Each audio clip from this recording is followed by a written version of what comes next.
Good morning students.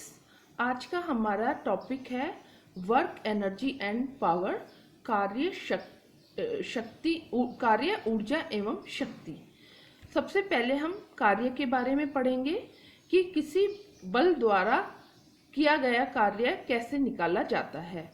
सबसे पहले कार्य की परिभाषा पढ़ेंगे। कार्य क्या होता है? When a force acts on an object and the object actually moves in the direction of forces, then the work is said to be done by the force। कि अगर एक वस्तु पे हम बल लगाते हैं और उस बल के कारण वस्तु जो है मूव करती है बल की डायरेक्शन में, जिस तरफ बल लगाया है उसकी डायरेक्शन में वस्तु का कितना विस्थापन हुआ है, तो हम मानेंगे कि फोर्स द्वारा कार्य किया गया है। तो हम इसको जो है फॉर्मूले में कैसे डालेंगे? Work done by the force होता है force into displacement of the object in the direction of force. कि अगर हमने एक वस्तु पे फोर्स F लगाया है और वस्तु S जो है डिस्प्लेसमेंट हुई है S दूरी से, तो हमारे पास वर्क कितना हो गया?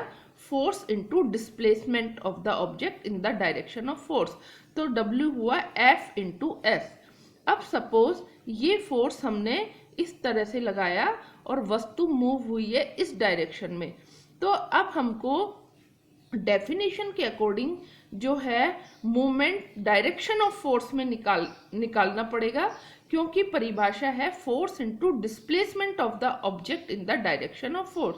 तो हम जो है सपोज ये फोर्स की लाइन ऑफ एक्शन हो गई, ये हमारे पास S है, सपोज इनके बीच में एंगल थीटा है, डिस्प्लेसमेंट और फोर्स के बीच में एंगल कितना हो गया? थीटा। तो F, अब इस S का कंपोनेंट कितना हो जाएगा यहाँ? S cos theta. तो वर्क डन हो जाएगा F into S cos theta.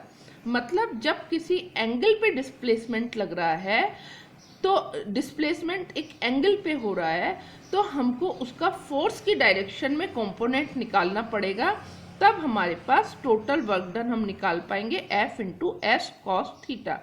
तो ये हमारे पास एक जनरल फॉर्मूला हो गया कि F फोर्स हो गया, S डिस्प्लेसमेंट हो गया, थीटा जो है फोर्स और डिस्प्लेसमेंट की डायरेक्शन के बीच में एंगल आ गया। अब हम पढ़ेंगे यूनिट क्या होती है। यूनिट होती है, फोर्स की होती है न्यूटन और डिस्प्लेसमेंट की मीटर, तो न्यूटन मीटर।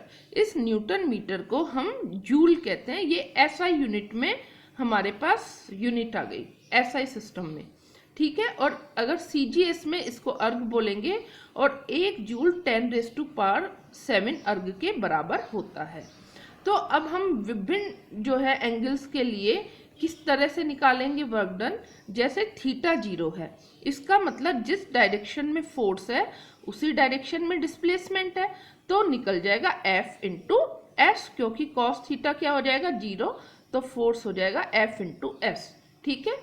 और अगर थीटा 90 है कि हमने फोर्स यहाँ लगाया, विस्थापन यहाँ हो रहा है, तो जो है हमारे पास वर्क डन 0 होगा। और अगर हमने थीटा जो है 180 डिग्री पे हुआ, तो हमारे पास ये नेगेटिव हो जाएगा, ठीक है। इस तरह से हम डिफरेंट कंडीशंस के लिए जो है वर्क डन निकाल सकते हैं।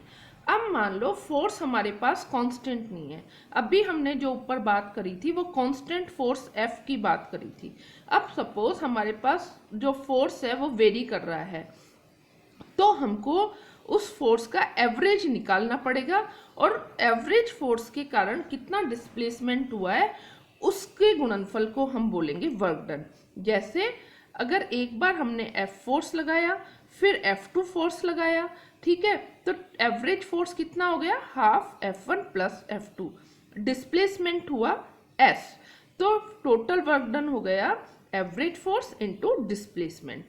अब अगर हमको इसको ग्राफिकली रिप्रेजेंट करना है, ग्राफ के थ्रू वर्क डन निकालना है, तो हम कैसे निकालेंगे कि ये जैसे ग्राफ है यहाँ पे F1 एंड F2, ओके। तो इस ग्राफ के जो नीचे जो एरिया आ रहा है उससे हम जो है टोटल वर्क डन के बराबर हो जाएगा। तो यहाँ ये एक ट्रेपेजियम बन गया, F1 फोर्स था, F2 फोर्स था, डिस्प्लेसमेंट S हुआ, तो एरिया कितना हुआ? Half F1 plus F2 into S. तो ये हमारे पास टोटल वर्क डन आ गया। अब हम जानेंगे पावर के बारे में। जो है शक्ति क्या होती है? शक्ति होती है the time rate of work done by a body is called it's power.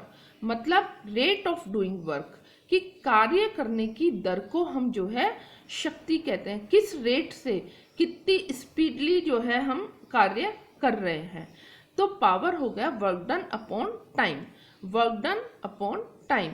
अब वर्क डन को हम F इंटू एस लिख सकते हैं, फोर्स इंटू विस्थापन। तो फोर्स इंटू विस्थापन अपॉन टी, पावर हो गई फोर्स इंटू विस्थापन अपॉन टी। अब मान लो S यहाँ पे डिस्प्लेसमेंट है, T जो है टाइम है, तो पावर जो है शक्ति कितनी हो गई? F into S upon T को हम वेलोसिटी लिख सकते हैं F इंटू वी। अब पावर की यूनिट है, ये एक स्केलर क्वांटिटी होती है और इसकी यूनिट क्या हो जाएगी? F न्यूटन में, force into displacement meter, newton meter मतलब किया गया कार्य अपॉन सेकेंड। तो न्यूटन मीटर पर सेकेंड को हम वाट कहते हैं और किलोवाट में भी इसको लिख सकते हैं। तो 1 किलोवाट हो गया 1000 वाट।